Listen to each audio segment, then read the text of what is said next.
বিজু এইসব কিছু পাঠাতে পারে না, কারণ বিজু জানি না আমি প্রেগনেন্ট। শাহাপুরের কাঁঠালবাড়িতে নকল তেজের হঠাৎ আগমন। তাকে দেখেই বিচ্ছুর আগে ফেটে পড়ে বলে, কোন সাহসে এখানে এসেছিস তুই?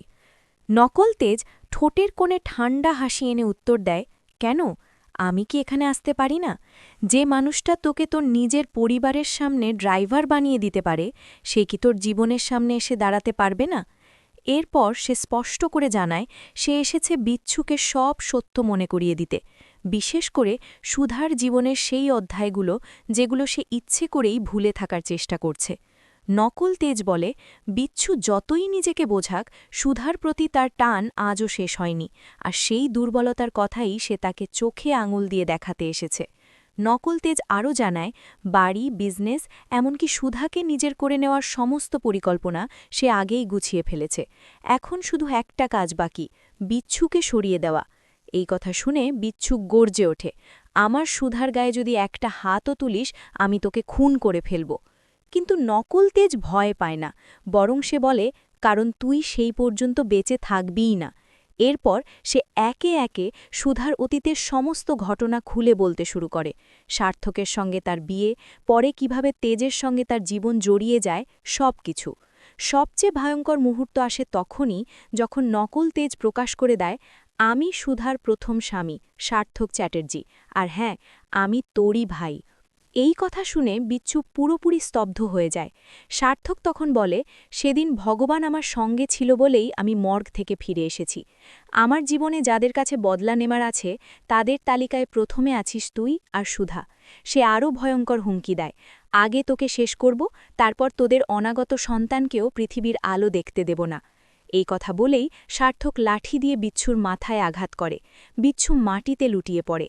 এরপর সার্থক কেরোসিন নিয়ে পুরো কাঁঠাল বাড়িতে ছড়িয়ে দেয়, আগুন লাগানোর প্রস্তুতি নিতে থাকে।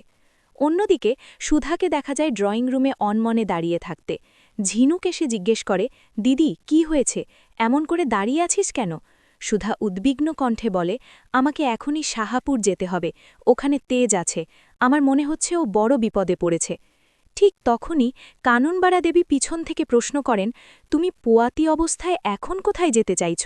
সুধা আর কিছু না বলে শুধু জানায় তার এখনই বেরোনো দরকার। সুধা বেরোতে যাবে এমন সময় বাড়ির দারোয়ান একটি ভ্যালেন্টাইন্স ডে লেখা গিফট বক্স এনে দেয়। গিফট দেখে ড্রয়িং রুমে সবাই অবাক। লাজবন্তী বলে, তেজ গিফট দিলে হাতে দিয়েই দিত, এভাবে পার্সেল পাঠাবে কেন? সুধা মনে মনে ভাবে, নকল তেজ হলে সামনে এসেই দিত, তার মানে এটা নিশ্চয়ই বিচ্ছুর পাঠানো। কিন্তু পরিস্থিতি বদলে যায় তখনই যখন কাননবালা দেবী বক্স খুলে ফেলেন। ভেতরে থাকে বিচ্ছু ও সুধার ঘনিষ্ঠ মুহূর্তের ছবি আর একটি চিঠি। ছবি দেখে কাননবালা দেবী বিস্ময়ে প্রশ্ন করেন, এগুলো কি সুধা? ইন্দ্রজিৎ বসুমল্লিক হতভাগ হয়ে বলেন, আমরা এসব কি দেখছি? আর তেজের মা তীব্র অপমানের সুরে বলেন, ড্রাইভারের সঙ্গে এসব? ছি সুধা, আমি কখনো ভাবিনি তুমি এমন হতে পারো। এরপর কাননবালা দেবী সোজা সাপটা প্রশ্ন করেন, এই চিঠি আর ছবিগুলো সত্যি কিনা সেটা বলো, আর এই পেটের সন্তান কার?